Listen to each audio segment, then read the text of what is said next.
Hello students, मैं विजय चंद्रा शास्त्र academy में आप सभी का स्वागत करता हूं।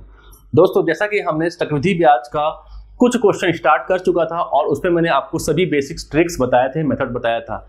आज फिर से उसी ट्रिक पर उसी टाइप के क्वेश्चन लेके आया हूं और सॉल्व करते हैं उसके आगे के क्वेश्चंस। देखते हैं आपको कितना मजा आता है। आप देखिएगा, आपको इस ट्रिक को बनाने में बहुत मजा आने वाला है, क्योंकि 2 साल से बढ़ के फिर 3 साल होगा, तब आपको और इसको खेलने में खूब मजा आएगा। ठीक है, चलिए स्टार्ट करते हैं अपना क्वेश्चन। देखिए क्वेश्चन क्या बोला है, आपको दे दिया है पी नहीं दिया आपको, आर दिया कितना 10%। तो मैंने बताया था आपको फ्रैक्शन वैल्यू निकाले आना चाहिए। ठीक है, तो इसका फ्रैक्शन वैल्यू क्या हो जाएगा 1/10। तो कितनी बार दे रहा है, दो वर्ष के लिए दे रहा है ना, मतलब 10 रुपए के मूलधन पर 1 रुपए का ब्याज, तो क्या बोलोगे 11 रुपए। 2 साल के लिए है तो 2 बार हो जाएगा 11 रुपए। 10 दाम 100, 11 × 11 121, कितना ब्याज आया 21 रुपए। आपको दिया क्या है, आपको दिया है ए कितना 2420, मतलब आपको जो CI आया है, आपको ये क्या है, ये तो आपका ब्याज है ना, CI 21 दिया है। ये आपका क्या है, ये आपका P है, और ये क्या है आपका A है। आपको दिया क्या है A, तो आप बोलोगे मेरा A 121 नहीं है, कितना है 2420 है।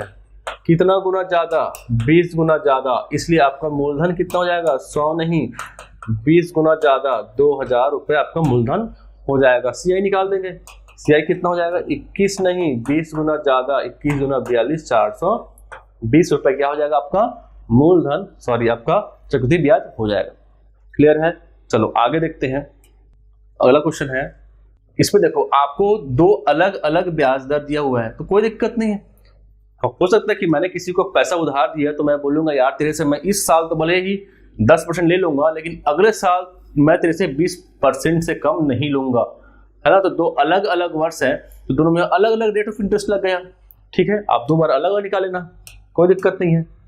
तो 11 सही 1/9% का फ्रैक्शन वैल्यू क्या होगा, तो ये हो जाएगा 11 9 99 और 100, 100/9, तो 100/9 और परसेंट भी तो है तो 2 0, तो कितना आ गया 1/9। वैसे 12 सही 1/2 क्या हो जाएगा 12 24 और 1 25, तो हो जाएगा 25/200 1/8। मतलब पहले साल के लिए 2 साल के लिए दिया है ना, पहले साल के लिए 9 रुपए के मूलधन पर 1 रुपए का ब्याज पड़ा, मतलब कितने रुपए वापस करेगा 10 रुपए। वैसे दूसरे वर्ष भी 8 रुपए पर 1 रुपए का ब्याज लगा, मतलब कितने रुपए वापस करेगा 9 रुपए।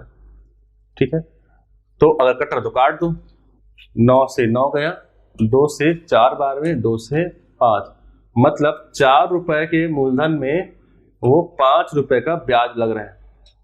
ठीक है, ये हो गया। तो ये आपका क्या है 1 रुपए आपका क्या आया चक्रवृद्धि ब्याज। ठीक, P है आपका 4 रुपए और A है आपका 5 रुपए। तो आप क्या बोलोगे, क्या है आपके पास, आपके पास है CI कितना 480, जबकि आपका CI कितना आ रहा है, आपका CI 1 रुपए आ रहा है। तो आप बोलोगे CI जो मेरा है वो 1 नहीं है, कितना है 480, कितना गुना ज्यादा 480 गुना ज्यादा, इसलिए आपका जो P है वह 4 नहीं होगा, P कितना हो जाएगा 4 नहीं 480 गुना ज्यादा, 48,192,000, इतना रुपए क्या हो जाएगा आपका P हो जाएगा। तो आपका और कुछ पूछा है नहीं, अगर पूछेगा क्या, अगर A पूछ देगा तो आप क्या बोलोगे A कितना होगा 5 नहीं होगा, ये हो जाएगा कितना 480 गुना ज्यादा, जो आएगा वो आंसर। तो इस तरीके से आपको कुछ भी पूछे, आपको बस R और T दे तो दिया, आप सब निकाल लोगे। क्लियर है बात, चलो आगे देखते हैं। अगला है फिर से वही क्वेश्चन है, लेकिन यहां पर क्या कर दिया है, P जो है वो नहीं दिया है, एक ठो R दिया है 16 सही 2/3% का। ठीक है, तो इसको ही बनाते हैं। 16 सही 2/3% का फ्रैक्शन वैल्यू, अब याद करते हुए चलना है फ्रैक्शन वैल्यू को। 16 38 2 50/3, मतलब हो जाएगा कितना हो जाएगा ये 50/300 1/6, मतलब 6 रुपए के मूलधन में 1 रुपए का ब्याज, तो हो गया 7 रुपए। सेकेंड ईयर में 6 रुपए पर 1 रुपए का ब्याज, मतलब 36 रुपए पर 7 सत्ते 49 रुपए, मतलब 13 रुपए का क्या आया है ब्याज आया। ठीक है, इस क्वेश्चन को मैंने यहाँ पर इसलिए लिया है ताकि मैं आपको यहाँ पर एक और कंसेप्ट बताऊंगा सेम कंसेप्ट, इससे अलग रहेगा देखना। तो यहाँ पर आपको दिया है CI क्या है 780, बोलोगे 13 रुपए नहीं है, कितना है 780, कितना गुना ज्यादा, तो 60 गुना ज्यादा। इसलिए आपका जो P है, P जो है क्या हो जाएगा 36 नहीं होगा, इससे 60 गुना ज्यादा, 36 6 216 और 1 0, ये क्या हो जाएगा आपका P हो जाएगा। अब देखो इसी को हम बनाते हैं एक और मेथड से, ठीक है। मेरे ख्याल से यह जो तरीका है आपको एकदम इजी लगा होगा, बहुत ही आसान तरीका है और बहुत जल्दी बनता है इससे क्वेश्चन। आपको उस R और T देते आप सब निकाल लोगे, ठीक है। चलो इसी के कुछ और क्वेश्चन मैं कराता हूं इसी के, है ना, एक और मेथड से। जैसे इसको जब मैं फ्रैक्शन वैल्यू चेंज किया 16 सही 2/3%, तो आपने बोला सर ये आ गया 1/6, तो 1/6 मतलब 6 रुपए में 1 रुपए का ब्याज। लेकिन अगर इसको मैं CI और SI को इसमें जब अलग करूं, मैं अगर ये बोलूं कि आप कोई भी मूलधन मान लो, कोई भी मतलब 100 200 500 1000 रुपये कोई भी मूलधन मान लो, तो अगर मैं 100 रुपये मूलधन मान लो और इस पर 2 वर्ष था ना, तो 2 वर्ष का अगर मैं ब्याज लगाऊं, तो दोनों वर्ष रेट ऑफ इंटरेस्ट क्या है 1/6, तो आप बोलोगे पहले साल भी 1/6 दर की 6 रुपए की दर से ब्याज देगा और दूसरे साल भी वह 1/6 रुपए की दर से ब्याज देगा, ठीक है। तो 100 का 1/6 निकालोगे तो क्या में आएगा, पॉइंट में आएगा। तो इससे अच्छा पॉइंट से बचने के लिए हम उस संख्या को मानेंगे जो 6 से कट जाए, है ना। 6 से क्यों, मतलब 6 यहां पर है ना, तो 6 से कट जाए। इसलिए मैं क्या करूंगा कि जब भी ऐसा कुछ रहे कि जिससे मेरा मूलधन न कटे रेट ऑफ इंटरेस्ट से, तो क्या कर देंगे, ये 1/6 दर का जो फ्रैक्शन वैल्यू आया है उसी फ्रैक्शन वैल्यू को स्क्वायर या क्यूब कर देंगे। कैसे मानेंगे, अगर यहाँ पर टाइम 2 दिया है तो स्क्वायर कर देंगे, अगर यहाँ पर 3 दिया रहेगा तो क्यूब कर देंगे। क्या बोला, जब मूलधन हमको नहीं पता रहेगा तो इस मेथड से बनाने के लिए हम जो फ्रैक्शन का जो नीचे का टर्म है, नीचे का ना ऊपर का नहीं, नीचे की वैल्यू है उसको स्क्वायर कर देंगे या क्यूब कर देंगे, जैसा कि हमारा टाइम दिया रहेगा। 2 दिया रहेगा टाइम 2 वर्ष, तो वहां स्क्वायर करेंगे, 3 दिया रहेगा क्यूब कर देंगे। तो 2 था तो यहाँ पर क्या लिख दिए 36, 6 का स्क्वायर 36, और 36 का 1/6 निकालेंगे। यहाँ बता रहा हूँ एक बार मैं, 36 का 1/6 तो क्या बोलोगे 6 रुपए, 6 रुपए। इसके लिए भी निकालेंगे तो 6 रुपए। तो मतलब पहले और दूसरे वर्ष के लिए अगर मैं देखूंगा कि रेट ऑफ इंटरेस्ट से मेरा ब्याज क्या बन रहा है, तो 36 रुपए के मूलधन में 6 रुपए और 6 रुपए ब्याज बना। तो अगर ब्याज एक समान है, मतलब ये क्या है मेरा, ये साधारण ब्याज है, जबकि हम बना क्या रहे हैं चक्रवृद्धि ब्याज। तो आपको ये देखना है कि क्या 6 रुपए के पहले और कोई ब्याज लगा है, तो आप बोलोगे नहीं 6 रुपए के पहले कोई ब्याज नहीं लगा है। अब इस पे आऊंगा तो क्या इस 6 रुपए के पहले कोई ब्याज लगा है, तो आप बोलोगे हाँ लगा है। तो चक्रवृद्धि ब्याज में क्या होता है, चक्रवृद्धि ब्याज में ब्याज के ऊपर ब्याज लगता है ना, चक्रवृद्धि ब्याज में ब्याज के ऊपर ब्याज लगता है। तो आप जब सेकेंड ईयर पे आए हो तो आपको दिख रहा है यहाँ पर कि 6 रुपए पर ब्याज लगा है, तो इस रुपए के लिए अगले वर्ष भी तो ब्याज लगेगा, कितना 1/6, तो 6 का 1/6 कितना होगा 1 रुपए होगा। क्लियर है बात, है ना। इसके पहले कोई वर्ष नहीं था तो इसका सिर्फ इस मूलधन का ब्याज 6 रुपए आ गया, ठीक है। दूसरे साल भी इस मूलधन का ब्याज 6 रुपए आ गया। लेकिन जब मैं इस पर आया तो आप बोलोगे कि इसके पहले इस पर ब्याज लगा है, तो इसके बाद के लिए तो ब्याज लगेगा ना, तो इस 6 रुपए पर 1 वर्ष का ब्याज लगे 1 रुपए। तो मेरे को दिया है CI कितना है 780 रुपए। तो देखो ये ब्याज, इस मूलधन का ये ब्याज और ये ब्याज, तो कुल कितना ब्याज बन गया 6 6 12 13 रुपए ब्याज बन गया, ठीक। क्यों बना, कंपाउंड इंटरेस्ट था ना, तो ब्याज के ऊपर ब्याज बना, तो बोलोगे ना कि 6 6 और 1 13 रुपए ब्याज बना है। तो मैं बोलूंगा कि मेरा ब्याज जो है वो 13 रुपए नहीं है, कितना है 780 रुपए। कितना गुना ज्यादा, 60 गुना ज्यादा। इसलिए मैं जो P है वो 36 नहीं होगा, 60 गुना ज्यादा होगा, 216 और 1 0 रुपए होगा। क्लियर है बात, क्लियर है, ठीक है। इस मेथड से हम लोग बहुत सारी चीजें और निकाल सकते हैं। कैसे और क्या निकाल सकते हैं, मैं बोलूंगा अगर 2 साल का साधारण ब्याज क्या है, तो आप बोलोगे सर 6 और 6 12 रुपए।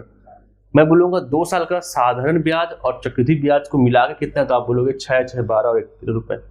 मैं अगर ये बोल दूं कि 2 साल के साधारण ब्याज और चक्रवृद्धि ब्याज का अंतर क्या है, तो आप बोलोगे साधारण ब्याज 6 और 6 था, लेकिन जब ब्याज के ऊपर ब्याज बना तो 6 6 और 1 बन गया, मतलब 12 रुपये साधारण ब्याज था और 13 रुपये चक्रवृद्धि ब्याज है, तो दोनों का अंतर 1 रुपये।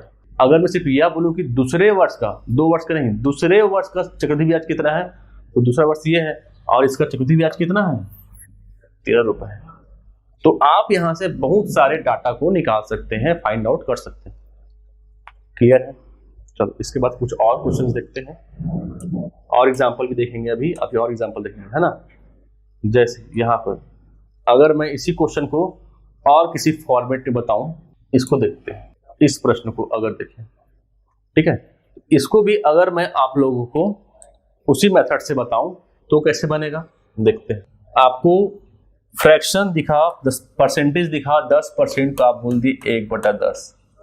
अब मैं मूलधन कितना मानूं, तो आप बोलोगे सर नीचे में 2 दिया है, टाइम 2 वर्ष है, तो इसका स्क्वायर कर दो, नीचे वाले का स्क्वायर कर दो, तो कितना हो गया, ये हो गया आपका 100।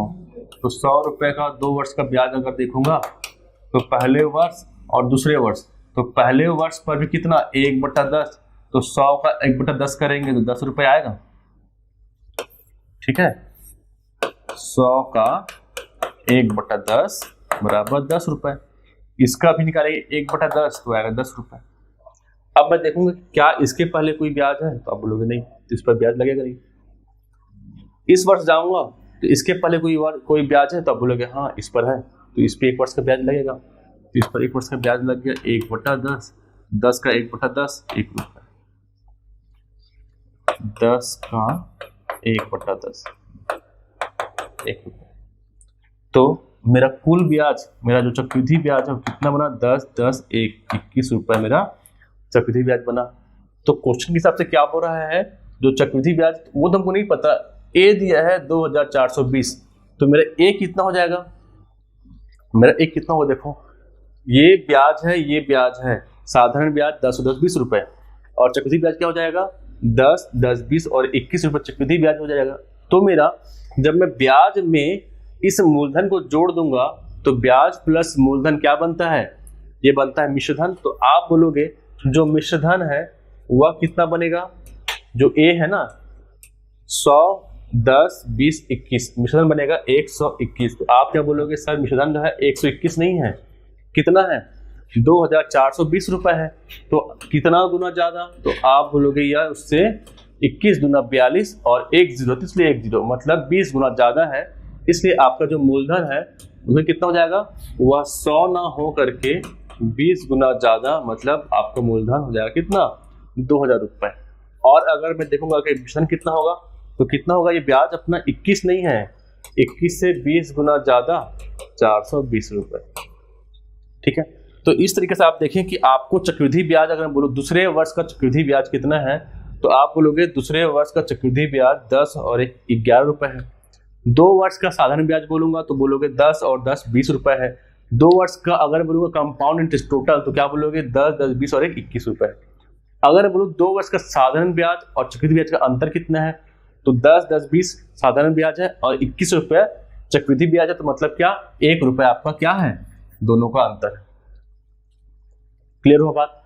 चलो अब मैं इसकी कुछ क्वेश्चन देता हूं और क्वेश्चन बनाते हैं। जैसे यहाँ पर आपको दिया है क्वेश्चन, आपको इसमें P नहीं पता, R दिया है, T दिया है और दोनों का डिफरेंस दिया है, ठीक है।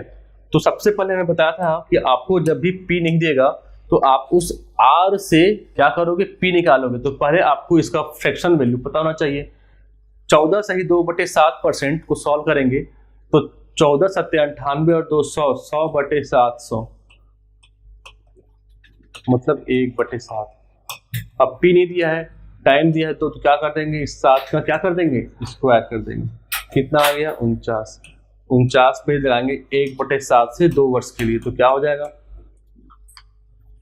49 का 1/7 करेंगे, कितना आ गया 7, इस वर्ष भी 7। अब मैं देखूंगा क्या पहले वर्ष के पहले कोई ब्याज है, तो बोलोगे नहीं। दूसरे वर्ष के पहले कोई ब्याज है, बोलोगे हाँ, कितना है 7 रुपए, एक ही तो है। इसका अगर मैं निकालूंगा 1/7 तो कितना आएगा 1 रुपए। तो इस तरीके से आपको क्या दिया है, CI का डिफरेंस दिया 40 यूनिट या 40 रुपीज। तो आपका यहाँ पर CI और SI का डिफरेंस कितना है, आप बोलोगे ये 7 और 7 14 क्या है, CI है, सॉरी SI है साधारण ब्याज। 7 7 14 और 1 15, ये पूरा क्या है, ये पूरा है आपका ये आपका CI है, ठीक है, ये आपका SI हो गया, ये आपका CI हो गया। तो दोनों का डिफरेंस क्या हुआ, यही 1 रुपये तो हुआ। तो आपका जो 1 रुपये है कितना बोल रहा है कि 1 रुपये नहीं, कितना है 40 रुपये, मतलब कितना गुना ज़्यादा, 40 गुना ज़्यादा। इसलिए आपका जो P है वह 49 नहीं होगा, 40 गुना ज़्यादा होगा। तो 4 9 36, 3 बचा, 4 2 16 और 3 19, 1960 आपका क्या हो जाएगा, P हो जाएगा। तो वैसे अगर मैं बोलूँगा CI कितना होगा, तो आपका CI कितना रहा, 7 था, 14 और 1 15, तो 15 नहीं होगा, 40 गुना ज़्यादा होगा। तो 15 चौक 60 और 1 0, आपका 600 रुपये आपका क्या हो जाएगा, CI हो जाएगा। क्लियर है?